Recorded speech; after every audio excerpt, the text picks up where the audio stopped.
Election commission article 204 के तहत तौहीन अदालत का इख्तियार इस्तेमाल नहीं कर सकता। इलेक्शन एक्ट का सेक्शन 10 आइन से मुतसादिम है।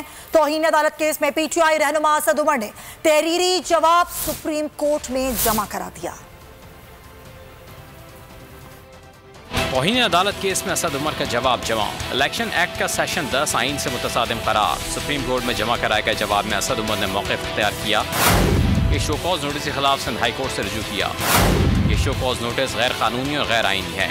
आइन का आर्टिकल 204 आला अदलिया को तौहीन अदालत का इख्तियार देता है। इलेक्शन कमीशन अदालत नहीं है। जवाब में कहा गया है कि इलेक्शन कमीशन आर्टिकल 204 के तहत तौहीन अदालत का इख्तियार इस्तेमाल नहीं कर सकता। इलेक्शन एक्ट का सेक्शन 10 आइन से मुतसादिम है। इसे गैर आइनी और कलअदम करार दिया जाए और इलेक्शन कमीशन की अपील मुस्तरद की जाए।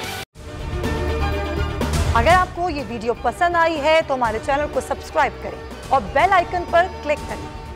तारीख में पहली बार इमरान खान, आसिफ अली जरदारी, शहबाज शरीफ, मरियम नवाज, मौलाना फजल रहमान और बिलावल भुट्टो सब एक साथ चल रहे हैं सिर्फ बोल पर। सबसे ज्यादा व्यूज और सबसे ज्यादा रेटिंग के साथ बोल आज भी रहा नंबर 1 पर। सब्सक्राइब करें और बेल दबाएं ताकि कोई खबर रह न जाए।